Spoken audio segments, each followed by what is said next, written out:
And it's green chair answer day. Hello, my friend. How are you today? It is cold. Look at this. Back to long sleeves. We've got temperatures down into the 40s. That's going to be kind of cool the next few nights.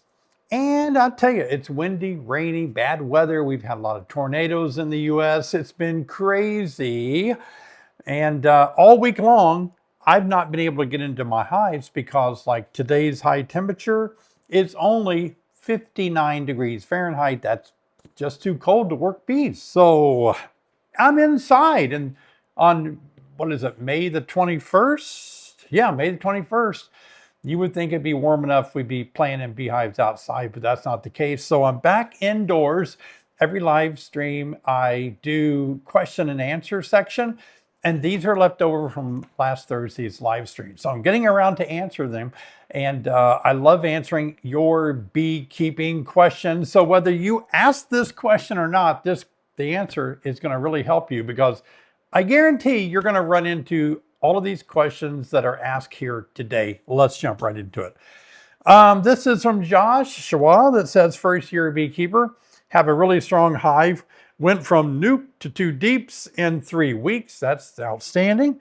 I currently have 18 charged queen cells out of nowhere. Did the hive kill the queen for the nectar flow? So by the way, those of you that are new to beekeeping, maybe you don't know what a charged cell is. And that's a phrase that I picked up maybe a few years ago. I started hearing it more and more. And it means that you'll have cells, cups in your hive, queen cups, but if you look inside of them, it will give you the telltale sign of whether they're viable, whether there's a larvae in there or not, if they're open. So we call that charged. That means something is in there, it's a charged cell. If nothing's in there, it's not charged.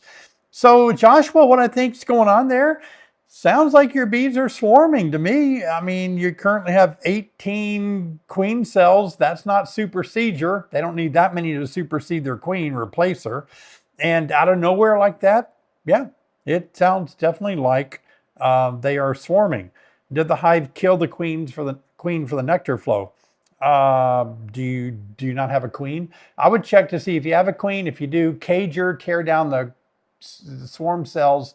If you don't have your queen in there, don't see any eggs, let nature take its course. They've probably already swarmed and they'll raise a new queen.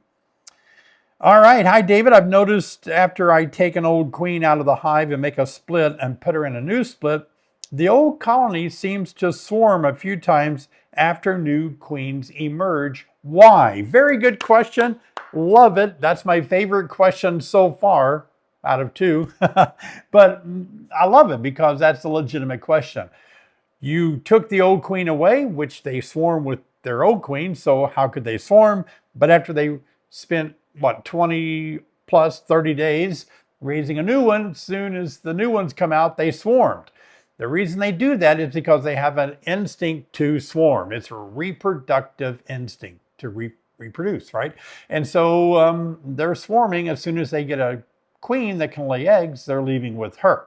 And that's what's going on there. Happens every time. That's why if you do make a split, you take the old queen, it only buys you about 25 to 30 days before you have to battle this again. Are fainting queens real? I tried painting a queen and dropped her. She stopped moving and showed no signs of life. Later, I saw a few people say some faint for 10 to 20 minutes. Absolutely. It has happened to me one time. Marked a queen, did a perfect job, set her back in the hive, and feet up. She was just bonk. She was just immobilized, didn't move. All the bees on the frame came to her and, did their little, I don't know, looked at her and rubbed their antenna on her and rubbed their little mouth parts on her. And, I thought, what did I do wrong? I just marked her like I always do. So anyway, I didn't know what else to do.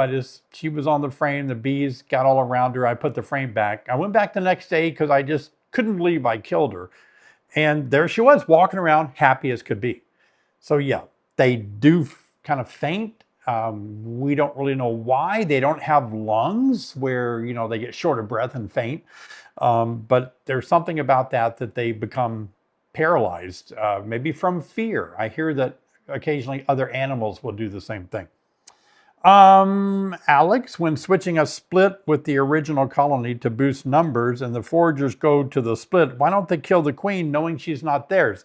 A legitimate question, Alex. So I oftentimes have suggested that if you make a split and your original hive is here and you've made your split here, all the foragers are going back to the big hive, right? So if you swap places and you put the weak, smaller split where the big hive was, then all the foragers are coming in here and they're bringing in resources. The reason they don't kill bees here is because when they come in the front door carrying gifts and money and food, they're welcome and they're treated quite nicely. It's when a robber shows up with empty pockets and an empty backpack that there's suspicion. And so, yeah, bringing in some good gifts like that really these bees are received quite nicely. Got my Beak Squad shirt in the mail this week. How long can young queens from a package lay multiple eggs in a cell? Well, thank you for buying one of the Beak Squad shirts. Beak Squad my name is Beak. That's my handle on YouTube. YouTube made us all get a handle a couple of years ago. I chose Beak. It's the word for short for beekeeper. And you're the squad if you watch. We typically call you Beak Squad if you're on my live stream. But if you're on the YouTube channel, you're part of my Beak Squad. So anyway, thanks for getting a shirt. We have a lot of merchandise with Beak Squad on it. You'll enjoy that. How long can a young queen, keep laying multiple eggs in a cell? They do that because they're new and they haven't quite got the rhythm, the whole egg laying thing figured out just yet. So it's not uncommon to see 2 eggs in a cell. If you see 8 in a cell, that's not a new queen, that's a laying worker. Hopefully it will clear up within maybe 1 week. I think it should clear up within a week. But if it doesn't, keep an eye on it and see if it gets better or worse, or if it continues.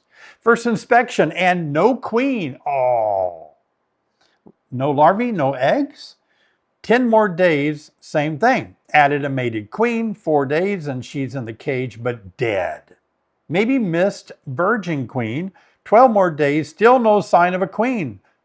Try another queen. Oh, Carrie, this is the classic catch-22. It is the epitome of beekeeping frustration. When you can't get a hive to be queen right. Somebody asked me on my YouTube channel, what does queen right mean? Queen right means they have a queen and everything is right, okay? In your case, everything's wrong. You don't have a queen and they won't accept one. They keep denying access. No, rejection, rejection. And that is so frustrating. That's why they make special cages, special introduction queen cages that are like a frame that you can put the queen in there, let her pheromones kind of circulate a bit before you let her out. This is really hard. I have heard many beekeepers say this. I like that you're using critical thinking skills to perhaps think maybe there's a virgin queen, she's getting mated, but you keep waiting 12 more days. The virgin queen should have been laying by now. And that's going to be a tough thing to do. I don't know, for me, if I'm trying to right the wrong, I'm going to put in a frame of eggs and see if I can't nurture this hive to raise their own queen from their own egg. So if you have more than one hive, then get a frame of eggs, move them over there. It's going to take you some more time, so go ahead and give them another frame. If you have another hive, give them a frame of capped over brood to shore up the population and help the bees take care of this. That's what I would do. David, I'm a second-year beekeeper. Good job. After a successful split of my original queen and her hive swarmed about 6 weeks after the split. Oh, same as the previous question. 6 weeks is about how long it takes for them to raise a new queen and for that new queen to lay eggs and for them to swarm with the new queen because she's mated. That's what's happened with you too. There was still space on 2 or 3 frames. Any thoughts? Same thing. You got to realize swarm tendency has nothing to do with space. It is reproductive. in the animal kingdom, humans included, we are prone to reproduce. We have a reproduction. If animals didn't reproduce, there wouldn't be any more animals. And so they are wanting to reproduce, and so they waited until they could raise a queen to do it. If you buy a new queen and 1 to 2 days before it gets there, they cancel on you, but you save the old one, do you have to reintroduce her to the hive or turn her loose right in there? Good question. Always put her behind some candy. I know it's only been 1 or 2 days. I wouldn't do it. I've experimented with that. It seems like the magic number for me was if I pulled her out and waited 24 hours, they didn't really accept her back well. They balled her pretty quickly. So I would recommend reintroduce her with some candy. You got the issue too. They might start, after 2 days, start raising their own queen in a cell, and you've got that to battle with. And that's a tough scenario because sometimes queen producers do have to back out of orders, whether they don't have the queens they thought they did. So I would definitely put her behind some candy and try to introduce her. And what I mean by behind candy, I don't have a queen cage on me, but it's a queen cage. If you don't know how to make your queen candy, use a marshmallow and just take a little bit and push it in the opening of the queen cage so that her bees in the hive eat through the candy, and that we're postponing her release is what we're doing. So her queen mandibular pheromones can get throughout the hive a little more, so she'll be better accepted. That's always fun, isn't it? What should you do about bees under the screen bottom board? I have 3 hives and see 10 to 30 bees under each one. Yeah, I don't know why that happens. 10 to 30 is weird. It doesn't sound like there's a queen under there, but I guess sometimes if there's a big old swarm under there, there's probably a queen under there. It's hard to deal with because you've got 2 to 3, 4 boxes above that screen bottom board, which is a lot of work to take it all apart, right?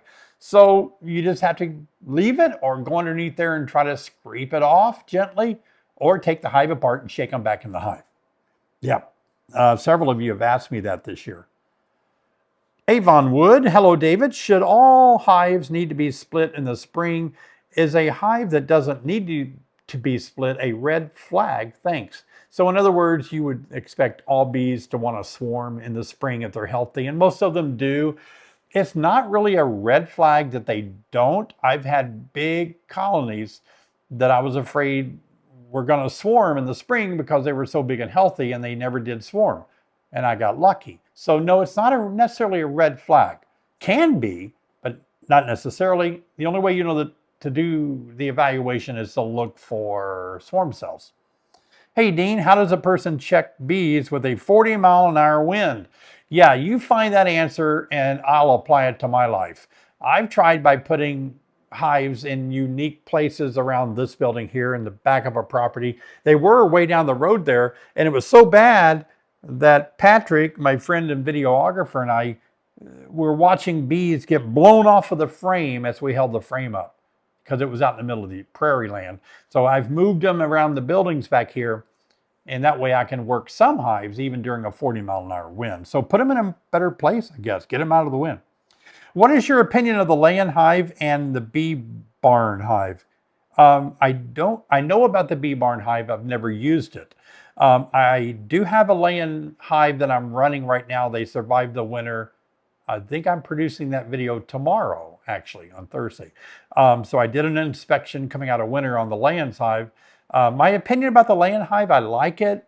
It's a hive that you see used more overseas or over the pond. And, you know, people that are lay-in hive enthusiasts are mad about it. Mad meaning happy. They're crazy about it. They love it. And if you ever say anything bad about a lay-in hive, they'll jump on you. So be careful. Oh, yeah. So I'll watch that video tomorrow on the lay-in hive.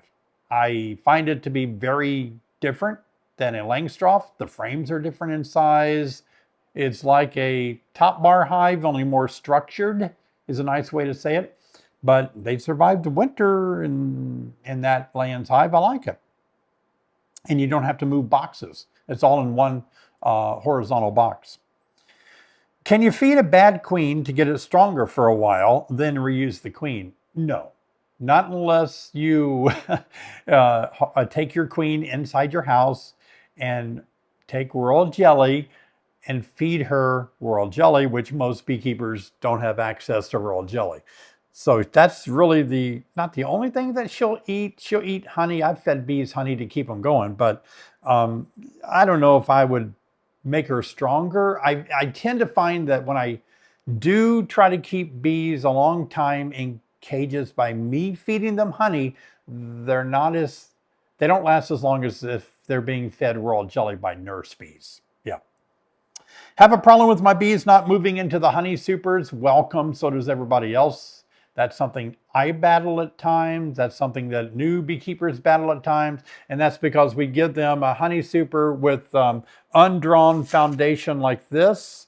And, you know, it's just, I mean, this is great, but it's still, to a bee, it's the desert until it gets drawn out. So there's not much they can do with it. And that's a problem there. 3 hives, same issue. Well waxed foundation, but nothing drawn out from last year. Will spraying foundation with sugar water help? A little bit, but what you really need to do is feed bees while they're drawing out comb. I know that you're feeding bees with the honey super on, but the honey super isn't drawn out. So feed them for a couple of days before they start storing your feed in your super. At least help them draw the comb out. Hi, David. Installed a package 1 week ago in a 8-frame hive. They are concentrated on one side rather than in the middle. Should I move frames to the center? And then since it is early, or just leave it? Thanks. I would move them to the middle. Yeah, I think I would. Why not? Move them to the middle. I would. I think it'd help them spread out, you know, this way. Over here might be slower. I don't know. Last winter, I did not change out my screen bottom board of 2 hives, and both of them had water in their screen bottom board and both died. Should I throw out the frames from those? That's a good question. By the way, please subscribe to this video. I'm working hard for you guys. Where's Bottlehead David? He's way over there. But yeah, subscribe to my video. We are now at 168,000.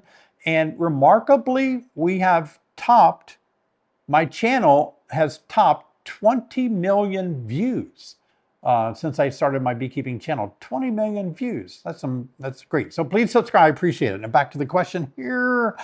No, I don't think you need to throw any frames out. Do the frames look okay? You got some water on your bottom board. It happens in the winter time. There's a little moisture in there sometimes. If your frames don't look moldy, mildewy, and gross, I would certainly reuse them. Hey, Jen, second-year beekeeper, put a honey super on, but frames are not drawn out. Seems like I've heard that from somebody just a few questions ago. Will bees get frames drawn out in time to harvest honey this year, Southwest Ohio? Yeah, they should. If you're in a honey flow right now, May and June are the best time, early spring, to get those supers drawn out by the bees. Again, spraying a little sugar water on there, feeding them just long enough to get some drawn out before they store the resources in the honey super would help a lot. Hi, David. Can you say hi to Mr. Vico he never misses a live of yours. Oh, I missed that on the live stream. Well, I have to tell my team not to miss that this time. Okay, Carrie and Jessica, Sherry and Robbie, if you see Vico, I don't know if that's what he goes by on the live stream, remind me to say hello to Vico. And Vico, if you're watching now, hello. And we do thank you for watching the live stream. By the way, my live streams are every Thursday night at 7 p.m. It is the world's largest weekly beekeeping live stream with hundreds of beekeepers joining us. And we have a great time, as Vico has experienced. So be sure and follow the link right here. Join me Thursday, talking about queen rearing, raising queens right now. David, if a queen stings, will it die?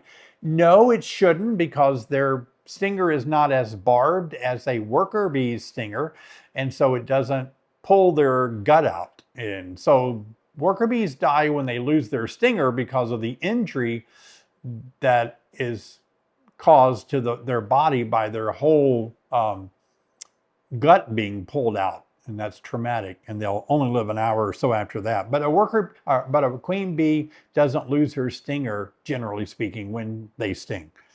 And worker bees really don't lose their stingers when they sting other insects. It's just our arm, our skin, that causes the stinger to get stuck. Good evening. I have a few frames filled with old pollen from last year. If I reuse them, will the bees use it, clean it out, or just ignore it? Yes. All of those things. I don't know.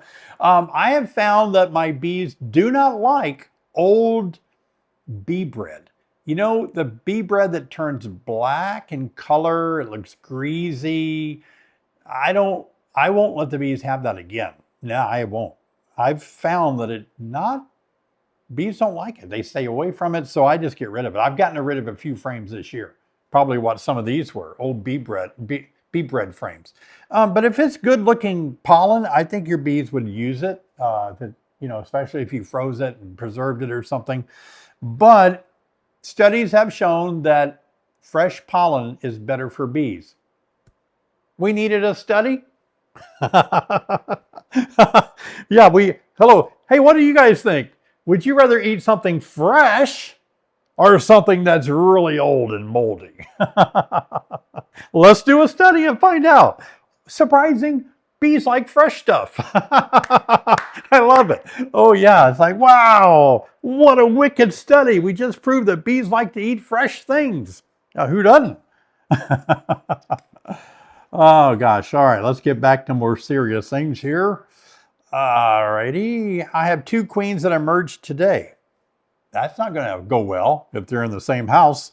I have them in queen cages with 3 nurse bees and a small piece of candy. Okay, so you've got 2 virgin queens in a queen cage with attendants to take care of them and a small piece of candy. Licorice? What kind of candy is it?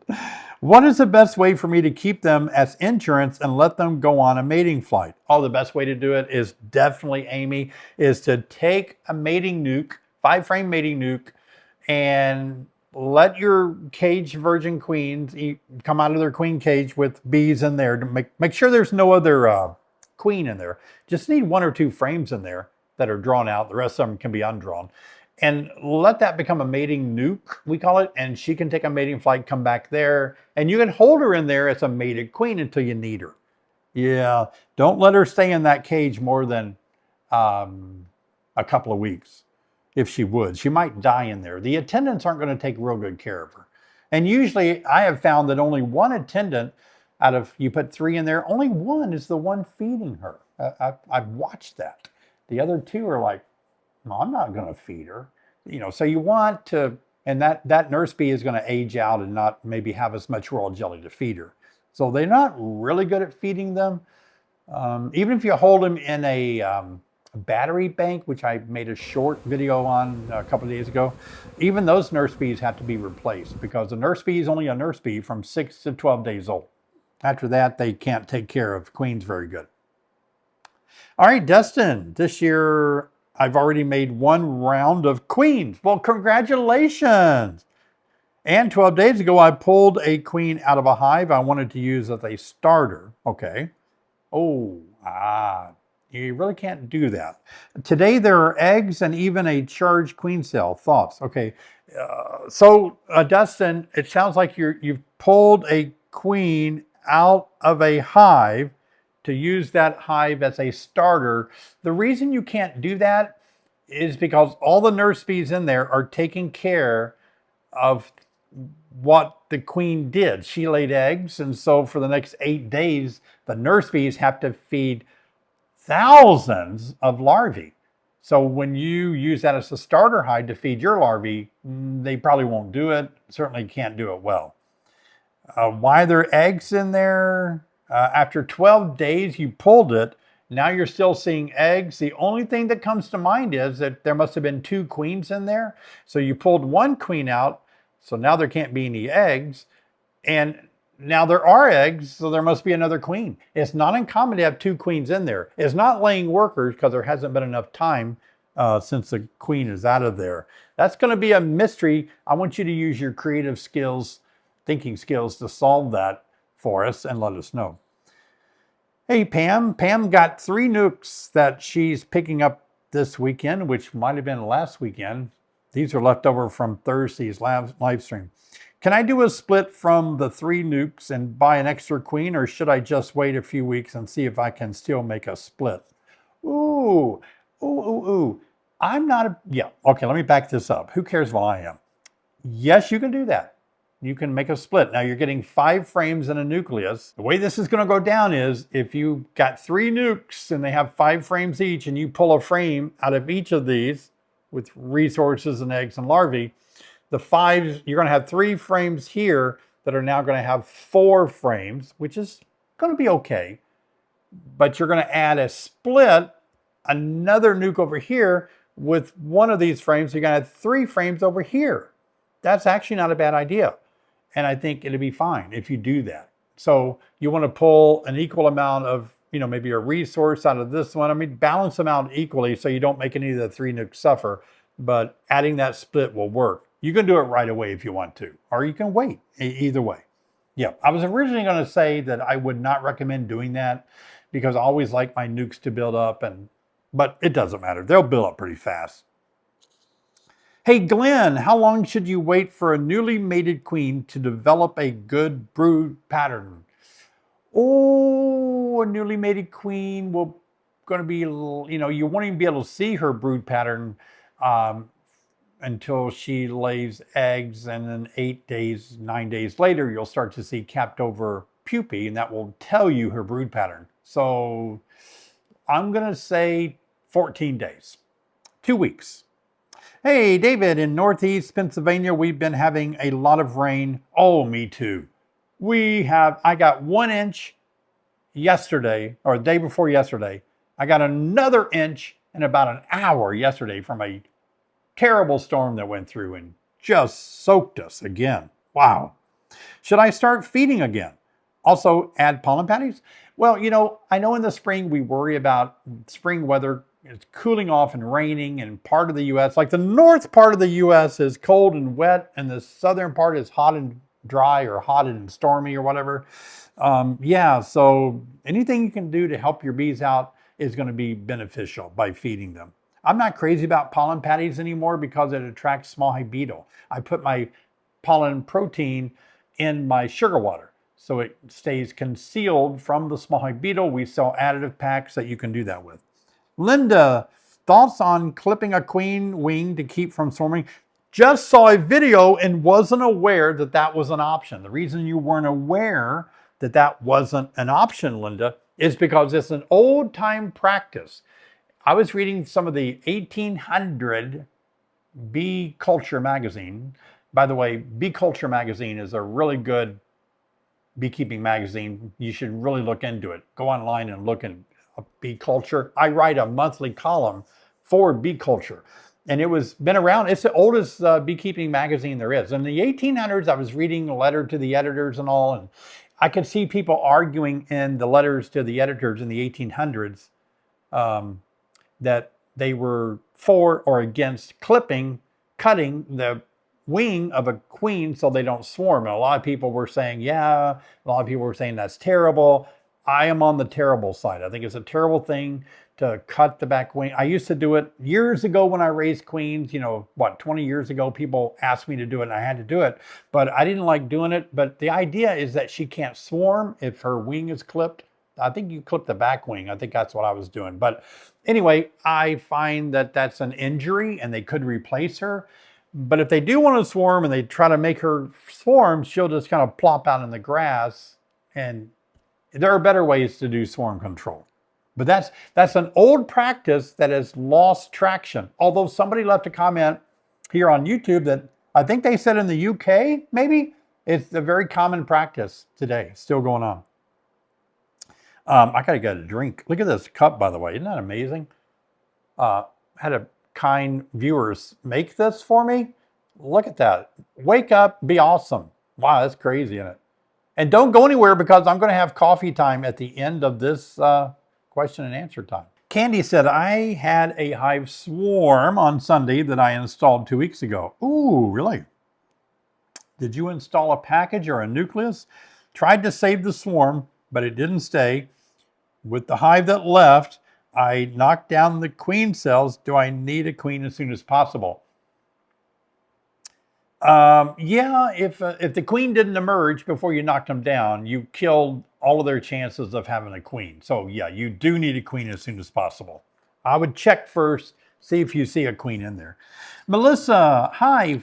First, thank you for doing the nuke series. Nuke series. Had a nuke with wonky comb on a frame and knew just how to deal with it.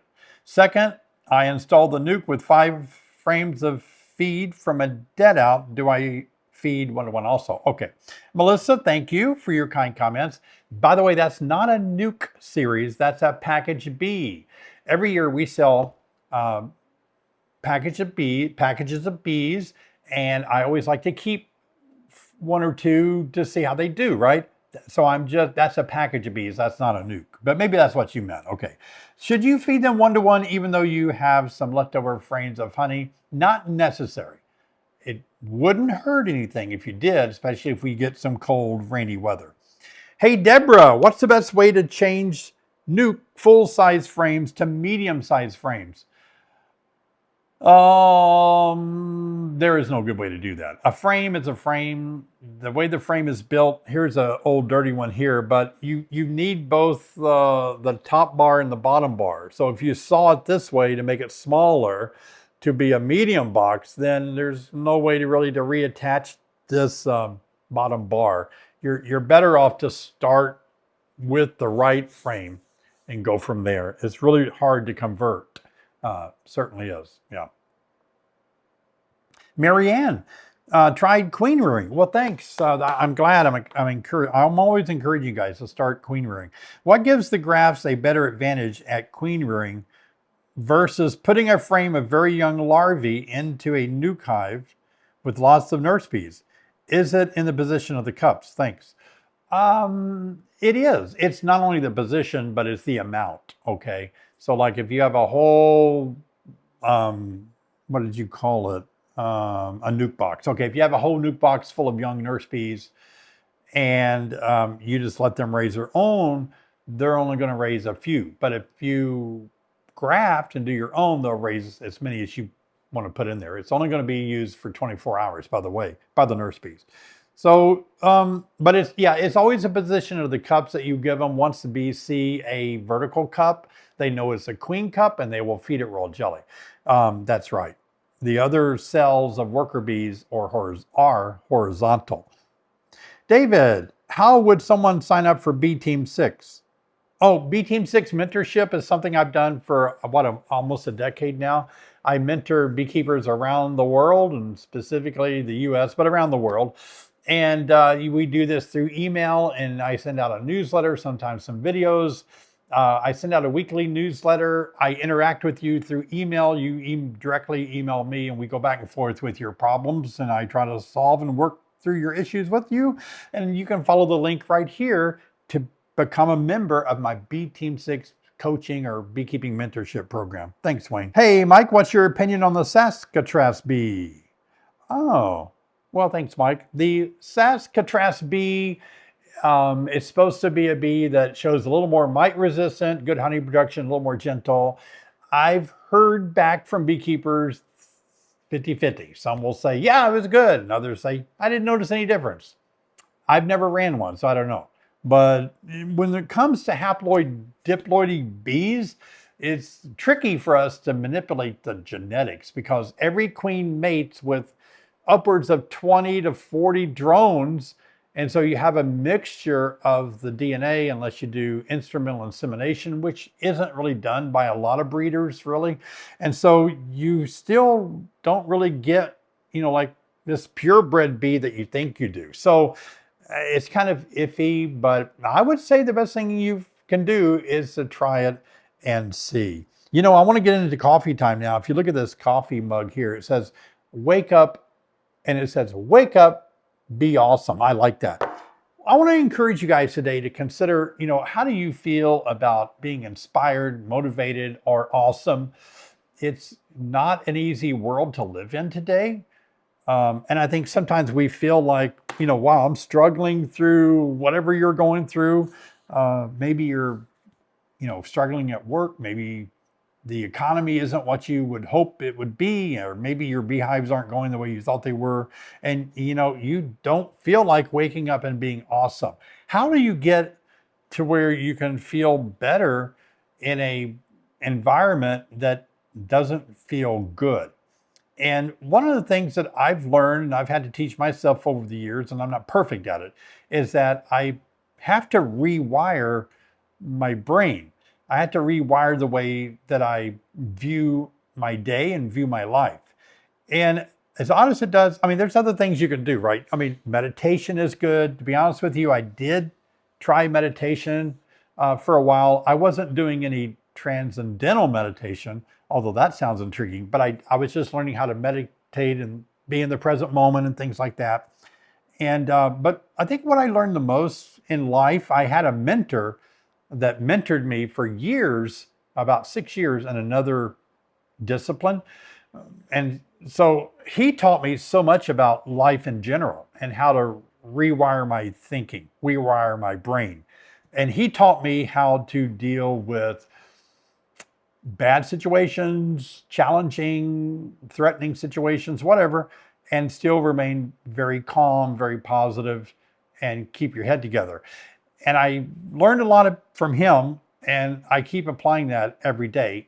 And so I think the best thing that I can say to encourage you is, how can you rewire your brain? Is it really possible? Of course it is, but it's not easy. In other words, if you're stuck on seeing everything as negative and bad, and you concentrate on, your mind just naturally goes to things that are worrisome, that look bad to you, then you wind up there. You wind up living your day wringing your hands over things that bother you and could become something bad, right? Or you start having, what are they called? You start having thoughts that aren't true in your head about, I think that person's talking about me. I think that person is doing this or that. And you start having all the wrong kind of thoughts coming into your head. And so rewiring for me, my brain simply meant years ago, I wouldn't do that anymore. I wouldn't sit there and wonder, what are those people thinking? What is that person doing? I would start thinking the best of people. And I started thinking of the best things that could happen to me today, right? And don't get me wrong, it's not easy. Even running a YouTube channel is a little bit stressful because, for the most part, people are very kind and leaving their comments, but every now and again, I do have to report people to YouTube. We have a little button we push that if you go beyond a negative comment and you begin attacking and threatening and all that, we are to report that to YouTube and let YouTube take action. And occasionally I have to do that.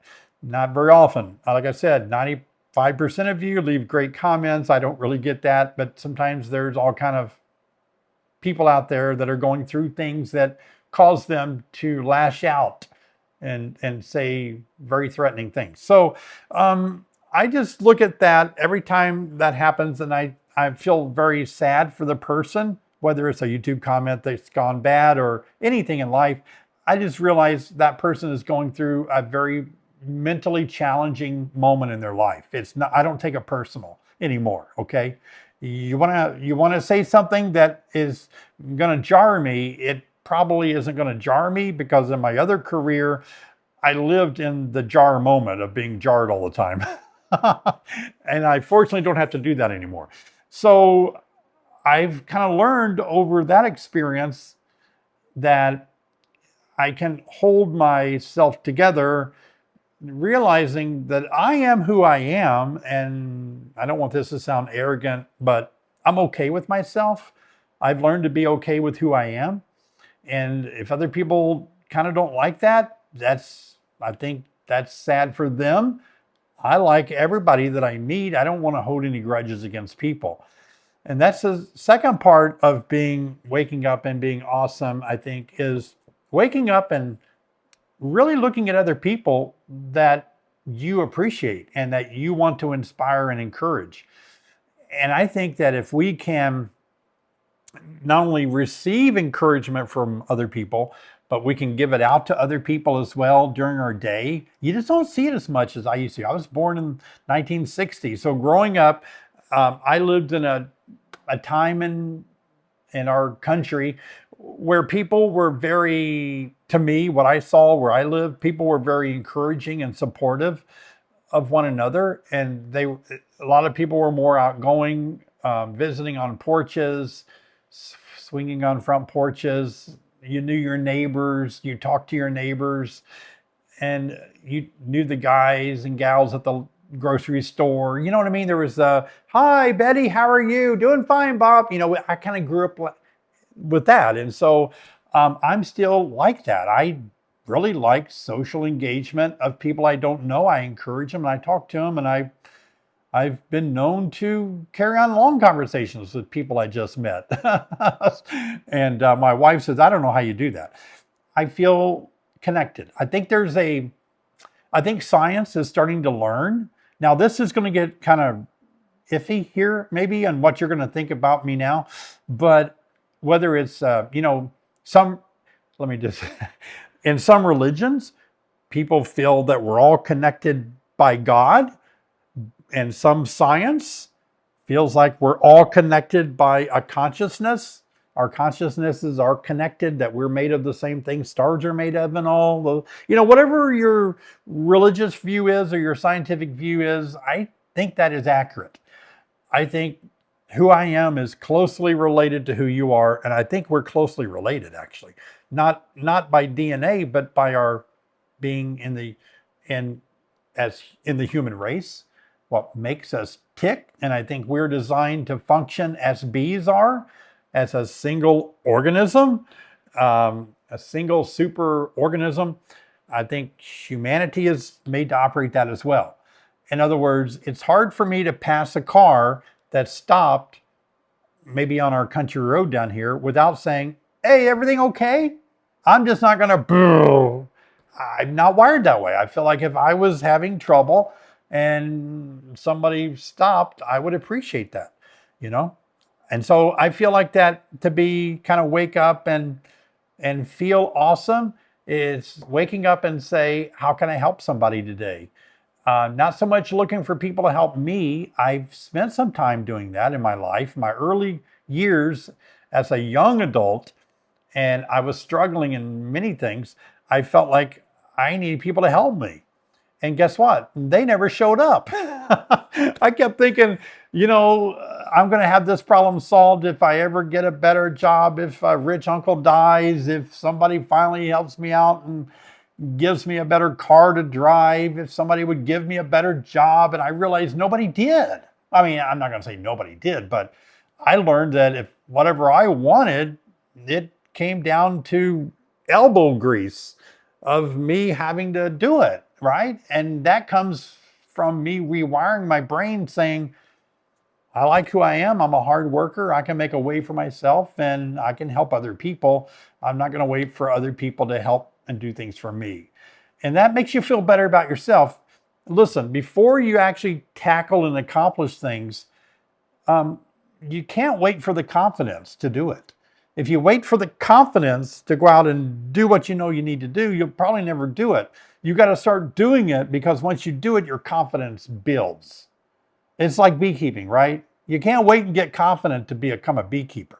But once you become a beekeeper and you start struggling through all of these questions that we answer today, the more you succeed, you build your confidence up. And then before long, you kind of feel more awesome about it. All right, that's coffee time. Hey, if you want to see the video I made where we were on the live stream and you guys were throwing so many questions at me, these were left over, check out that live stream video right here. It's going to help you guys learn to raise queens. I'll see you over there.